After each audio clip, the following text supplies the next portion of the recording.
When composing his Sixth Symphony, Gustav Mahler was inspired by the sounds of the surrounding countryside, from cowbells to church chimes. But one particular sound was bigger than allowed for by existing technology. Mahler was looking for this sound of doom, sound of fate. And he didn't want a metallic sound. He was very specific about the sounds he wanted. He didn't want a metallic sound.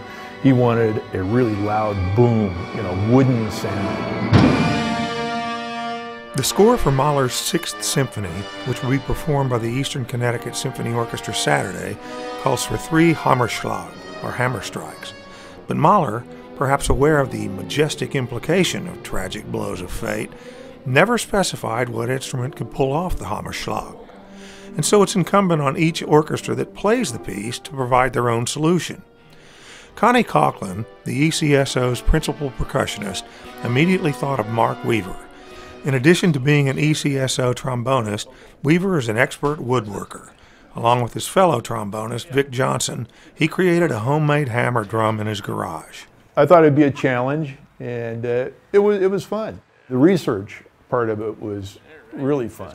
Looking at all the different versions out there and trying to think, well, what'll work best for us. Weaver's version, based on a design by Chicago Symphony bassist Roger Klein, combines speaker technology with a piece of plumbing.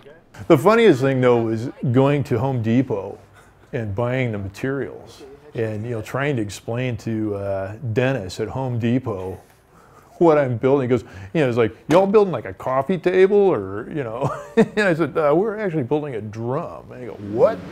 Once the hammer and drum were forged, it was up to Coghlan to figure out how to actually play the thing.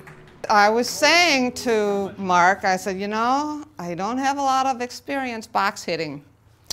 So how do I practice? Good question. That's what I'm going to do this week at the Garde Theater. As a percussionist, you're always hitting things when they're supposed to be hit. So you're used to when the conductor beats where that strike should be.